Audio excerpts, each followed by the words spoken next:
When Hi-Rez Studios released Tribes Ascend in 2012, they opted for a games-as-a-service model, which, in their eyes, nullified the need for mod support. As fate would have it, Hi-Rez would abandon Tribes the following year, left without map-making tools or the ability to host private servers. During my research in the game for the recent Influx video, I was pleasantly surprised.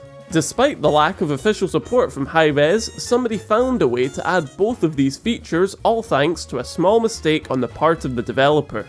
Tribes community member Altimor discovered a public dev build of the game by modifying the parameters of its launcher, and this allowed him access to the developer console and several unreleased maps. Hi-Rez soon realised their mistake, but it was too little, too late. With the dev console, Altimor created a software development kit that would enable its users to create content for the game. More than 4 years after the release of the SDK, I reached out to Altimor to find out more about its impact. Before the SDK was available, was modding possible in Tribes Ascend? Not conveniently, but anyone with the right skill set could hook the game in the same way the SDK does. A while back, someone obtained the source code for the original StarCraft, and instead of uploading the code, they returned the disk directly to Blizzard, the original developer. Do you think they should have kept a copy for preservation? Having the source would be cool, but I think respecting Blizzard's IP was the right thing to do. In July 2013, Hi-Rez announced that Tribes wouldn't be receiving updates for at least 6 months so they could work on Smite. What did you think about this decision? I think it was a mistake to wait so long with the patches they eventually made. By the time the competitive balance ended up in a satisfactory state, most of the players were gone. Did the SDK allow users to skip item progression? Did Hi-Rez ever contact you over this matter? It does allow you to use any item. Since the SDK is completely open source, there are no restrictions on what you can do with it, and there's no way for a custom server to check what items a player owns either. Hi-Rez didn't contact me over this. I don't think it was an issue, because everyone was interested in modded weapons and physics rather than playing the base game with free stuff. The SDK ran in D, but required a compiler to run. What was the benefit of using D as a language? D was a lot easier to automatically generate code for based on the game's Unreal script. D has a more modern system for referencing other source files instead of C or C++'s header system, so there's no need to work around linker errors. In C++, you have to be careful about what you define in headers, or you'll end up redefining it every time the header is included and cause an error. How did the SDK impact community map making and server hosting? I think the only map that ended up in a decent state was a remake of Damnation. A few private modded games were played before the SDK was its own project, but it never went far beyond that as far as I know, because there wasn't much of a community left when the SDK was finished.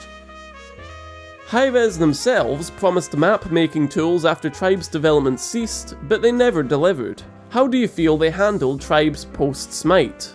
I understand that they don't want to focus on a game that isn't making money anymore, but they shouldn't have made those promises in the first place. The out-of-the-blue updates were nice though. I think those updates were mostly the work of the actual developers and not Hi-Rez's management. A lot of the people developing Ascend were passionate about it and loved Tribes. It seemed like the management was the biggest problem with the handling of Ascend. Hi-Rez seems to follow a policy of games as a service as an alternative to modding. What impact do you think this has on their game's longevity? I think this is only a viable model for FPS games if there's a strong and well-supported competitive scene. It could have worked if they had put more work into competitive balance and supported tournaments more, but with the way the game turned out, I think it really hurt the game's lifespan. With the servers still up for Tribes Ascend and the availability of TA mods for modding the game, how much life do you think the game has left in it? I'd honestly just call the game dead at this point. Tribes Ascend was a game built upon passion. Passion from the game's developers, from the competitive community and from Altimor himself, who dedicated his time to make modding a possibility. However, despite his efforts to create the software development kit, Altimor acknowledges it himself. It couldn't save the game. Poor decisions on Hi-Rez's part doomed a game brimming with potential, and that can't be changed. Thankfully, all is not lost. For when Hi-Rez eventually shuts Tribes Ascend down, the SDK ensures that it won't be for good. I'd like to express my thanks to Altimor for taking the time out of his day to discuss the SDK, especially considering that Tribes Ascend has been inactive for such a long duration. He even formatted my questions to make them actually readable, which was nice. If you haven't yet watched the Influx on Tribes Ascend, I highly recommend it.